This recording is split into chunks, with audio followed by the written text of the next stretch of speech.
नमस्कार साथियों, हमारे चैनल में आपका स्वागत है। देखिए साथियों, जो हम अब तक का इतिहास है वो हुमायूं तक पढ़ा चुके हैं, लेकिन हुमायूं से आगे आपको अकबर जानना है। तो अकबर जानने के लिए पहले थोड़ा सा हुमायूं का इतिहास आपको जानना पड़ेगा। देखिए अकबर के बारे में मैंने आपको दो चित्र दिए हुए हैं, एक पे हमीदा बानो लिखा हुआ, दूसरे पे हुमायूं। तो अकबर के पिता का क्या नाम था? हुमायूं। और माता का क्या नाम था? हमीदा बानो बेगम। उसका जन्म कब हुआ था? 1542 में। कहाँ हुआ था? कलानौर, पंजाब में। तो देखिए, हमें थोड़ा सा हुमायूं का इतिहास जानने के लिए क्या करना पड़ेगा। हुमायूं जो था, हुमायूं को हराकर किसने भगाया था? शेरशाह सूरी ने भगाया था। शेरशाह सूरी से हारने के बाद हुमायूं जंगल में चला गया। कहाँ के जंगल में गया? मेवाड़। मेवाड़ के जंगल में भटकता हुआ जब वो घूम रहा था तो उसे किसने देखा? बाबा मीर दोस्त ने। बाबा मीर दोस्त ने उसकी सहायता करने के लिए अपनी लड़की की शादी किससे की थी? हुमायूं से। हुमायूं की शादी किससे हुई थी? हमीदा बानो बेगम से। हमीदा बानो बेगम कौन थी? बाबा मीर दोस्त की पुत्री थी। जब इससे शादी हुई तो शादी करने के बाद हुमायूं को पनाह देने के लिए बाबा मीर दोस्त कहाँ ले गए थे? जो मेवाड़ का राजा था, या मेवाड़ में एक छोटा सा एरिया पड़ता था जिसका नाम था अमरकोट। अमरकोट के राजा के पास ले गए थे। अमरकोट का जो राजा था उसका नाम था वीरसाल। उसके ही महल में हुमायूं रहा था। उसी के बाद जो हुमायूं की शादी हुई थी वो 1541 में हुई थी, और 1542 में उसको एक पुत्र की प्राप्ति हुई थी जिसका नाम था अकबर। जब अकबर मात्र 13 साल का था तब हुमायूं ने आक्रमण किया था शेरशाह सूरी के लड़के पर, क्योंकि जब तक दिल्ली की गद्दी पर शेरशाह सूरी की मृत्यु हो चुकी थी, उसका जो लड़का था उसका नाम था इस्लाम शाह सूरी, वो गद्दी पर बैठ चुका था।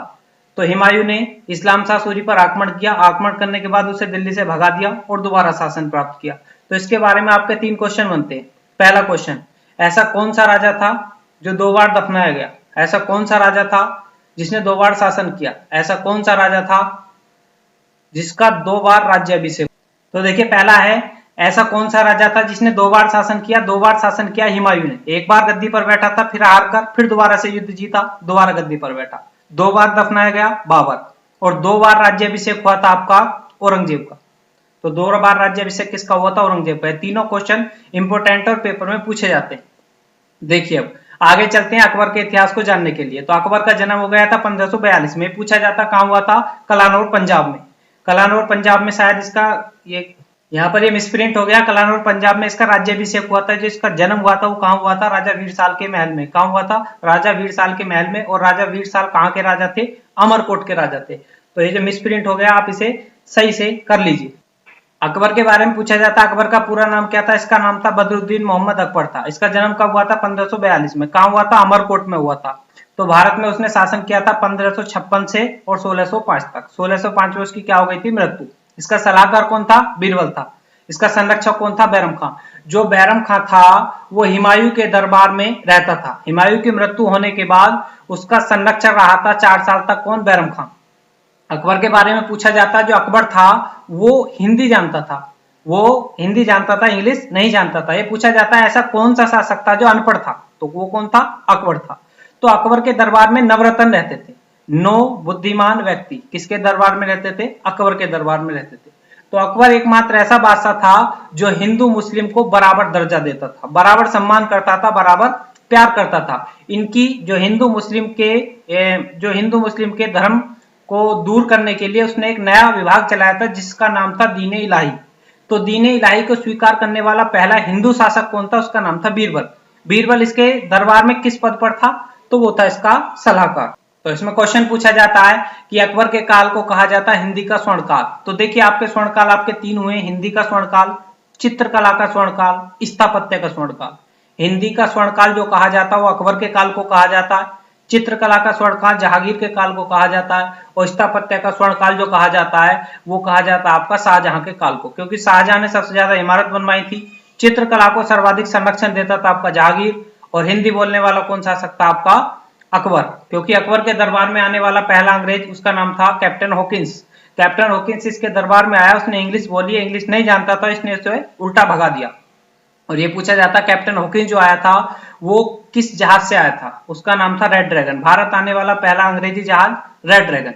उसके बाद पूछा जाता है कि अकबर जो था उसके दरबार में सर्वाधिक हिंदू सरदार रहते थे, क्योंकि वो मुस्लिम था इसलिए मुस्लिमों को भी अधिक संरक्षण देता था, लेकिन हिंदुओं को उनके बराबर दर्जा देता था। तो इसने कई सारे महत्वपूर्ण काम किए थे, जैसे जजिया कर। जजिया कर क्या होता था? जो गैर मुस्लिम व्यक्ति होते थे उनसे जजिया लिया जाता था और जजिया कर लिया जाता था। तो ये पूछा जाता है सर्वप्रथम ब्राह्मणों पर जजिया कर लगाने वाला कौन सा शासक था, उसका नाम था फिरोज शाह तुगलक। और समाप्त करने वाला कौन सा शासक था, उसका नाम था अकबर। अकबर मात्र जब 13 वर्ष का था तो सबसे पहला युद्ध उसने किसके साथ लड़ा था, जो हिंदू राजा था हेमू, हेमू के साथ इसने युद्ध किया और हेमू को पराजित करने के बाद उसे मार दिया। उसके बाद पूछा जाता अकबर एकमात्र ऐसा राजा था जो 9 गुणवान दरबार रखता था। मैं इसे बता चुका हूँ, ये बेहद बुद्धिमान व्यक्ति थे और अपने क्षेत्र में काफी निपुण व्यक्ति थे। तो नवरत्न रखने वाले 2 शासक थे, एक तो अकबर था और एक चंद्रगुप्त जो था, चंद्रगुप्त सेकंड, जिसे विक्रमादित्य कहते थे, उसके दरबार में भी नवरत्न रहते थे। यदि कहीं पर अकबर नहीं आता है तो उसका सेकंड आंसर होगा चंद्रगुप्त सेकंड। इसके बाद अकबर के बारे में क्वेश्चन पूछा जाता है कि फतेहपुर सीकरी का निर्माण किसने किया था, अकबर ने। किस लिए किया था, तो गुजरात विजय उपलक्ष्य के, गुजरात विजय की थी इसने 1571 में। तो गुजरात विजय के उपलक्ष्य में अकबर ने फतेहपुर सीकरी का निर्माण किया था।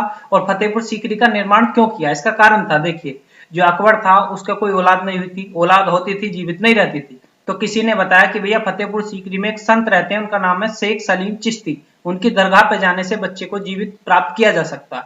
तो अकबर राजा था, उसने सोची कि सब काम कर लिया तो ये काम कर लेते हैं। एक बार वो शेख सलीम चिश्ती की दरगाह पर गया, उससे बच्चे का जन्म हुआ, बच्चा जीवित रहा। तो अकबर ने खुशी होकर उसका नाम, जो शेख सलीम चिश्ती थे, तो अपने लड़के का नाम सलीम रख दिया उनके नाम पर। और जहां वे रहते थे वहां पर एक नगर की ही स्थापना करते। वे कहां पर रहते थे, जहां रहते थे उस नगर का नाम रख दिया फतेहपुर सीकरी, और वहां पर एक बुलंद दरवाजा बनवाया था। तो ये पूछा जाता है अकबर ने बुलंद दरवाजा किस उपलक्ष्य में बनवाया था, गुजरात विजय के उपलक्ष्य में, क्योंकि शेख सलीम चिश्ती का आशीर्वाद लेके गुजरात विजय के लिए गया, गुजरात विजय प्राप्त की। और गुजरात विजय प्राप्त करने के बाद अकबर ने सर्वप्रथम किसे देखा था, समुद्र को, और वहीं पुर्तगालियों से मिला था। तो क्वेश्चन पूछा जाता है कि अकबर पुर्तगालियों से कब मिला था, गुजरात विजय करने के बाद। और बुलंद दरवाजा कब बनवाया था, 1571 में।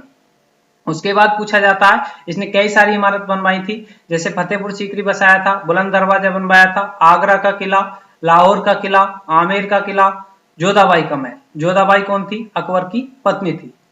तो अकबर के बारे में पूछा जाता अकबर ने गैर मुसलमानों पर लगने वाले जजिया कर को समाप्त कर दिया था। और अकबर ने समुद्र को कब देखा था, गुजरात विजय के उपलक्ष्य में।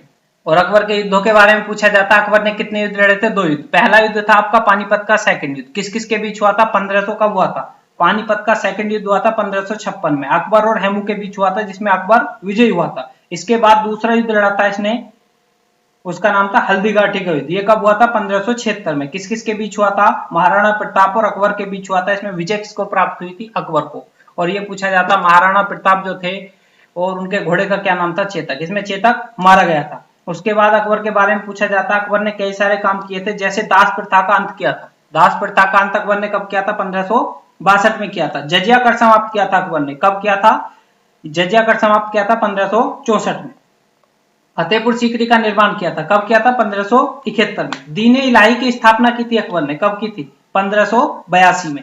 इसके बाद पूछा जाता है कि दीन ए इलाही का सबसे पहला प्रोहित करने वाला कौन सा शासक था, उसका नाम था अकबर। और स्वीकार करने वाला पहला हिंदू शासक कौन था, बीरबल। बीरबल किस पद पर था, सलाहकार था। सेनापति कौन था इसका, मान सिंह। संरक्षक कौन था, बैरम खान।